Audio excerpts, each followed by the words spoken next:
மற்றொரு அண்மை செய்தி. சிவகங்கை மடப்புரம் கோவில் காவலாளி லாக்அப் மரணம் தொடர்பாக வழக்கு சிபிஐக்கு மாற்றம் செய்யப்பட்டிருக்கிறது. சிவகங்கை மாவட்டம் மடப்புரம் கோவில் காவலாளி லாக்அப் மரணம் தொடர்பான வழக்கு தற்போது சிபிசிஐடிக்கு மாற்றம் செய்யப்பட்டிருக்கிறது. அஜித்குமார் மரண வழக்கு கொலை வழக்காக மாற்றப்பட்ட நிலையில் தற்போது அந்த வழக்கு சிபிசிஐடி வசம் ஒப்படைக்கப்பட்டிருக்கிறது. அண்மை தகவலாக பார்த்து வருகிறோம். லாக்அப் மரண வழக்கு தொடர்பாக காவலர்கள் 5 பேர் கைது செய்யப்பட்டு தற்போது சிறையில் அடைக்கப்பட்டிருக்கின்றனர். இந்த நிலையில் இந்த வழக்கு சிபிசிஐடிக்கு மாற்றம் செய்யப்பட்டிருக்கிறது. இது தொடர்பான கூடுதல் தகவல்களோடு எமது செய்தியாளர் சல்மான் இணைப்பில் இருக்கிறார். வணக்கம் சல்மான். மடப்புரம் கோவில் காவலாளி லாக்அப் மரணம் தொடர்பான அந்த வழக்கு தற்போது சிபிசிஐடிக்கு மாற்றம் செய்யப்பட்டிருக்கிறது. 5 காவலர்கள் சிறையில் அடைக்கப்பட்டிருக்கக்கூடிய இந்த நிலையில் இந்த வழக்கு தொடர்பான முழு விவரங்களை பதிவு செய்யுங்கள்.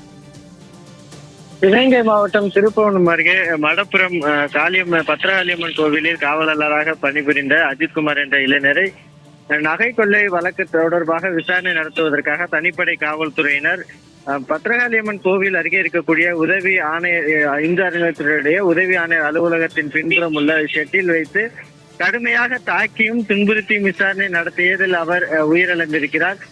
இந்த வழக்கானது ஏற்கனவே நேற்று இரவு கொலை வழக்காக மாற்றம் செய்யப்பட்டு தலைமை காவலரான ராஜா மற்றும் முதன்மை காவலராக இருக்கக்கூடிய ஆனந்த் அதே போன்று சங்கர மணிகண்டன், பிரபு, கண்ணன் ஆகிய 5 பேரையும் காவல்துறையினர் கைது செய்திருக்கிறார்கள்.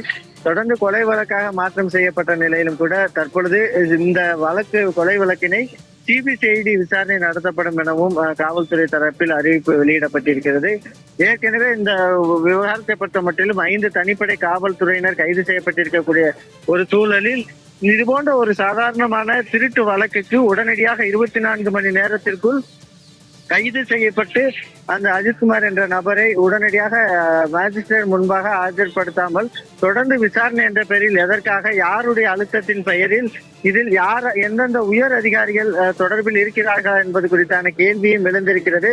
இந்த சந்தேகத்தின் அடிப்படையில் தான் தற்பொழுது சிபிசிஐடி விசாரணையும் இந்த வழக்கு அஜித்குமார் கொலை வழக்கானது சிபிசிஐடிக்கும் மாற்றப்பட்டிருக்கிறது. வினோத், மடப்புரம் காவலாளி கொலை வழக்கு தற்போது மரண வழக்காக பதிவு செய்யப்பட்டு சிபிசிஐடிக்கு மாற்றம் செய்யப்பட்டிருக்கிறது. அது தொடர்பான அண்மை தகவல்களை வழங்கியமைக்கு நன்றி சல்மான்.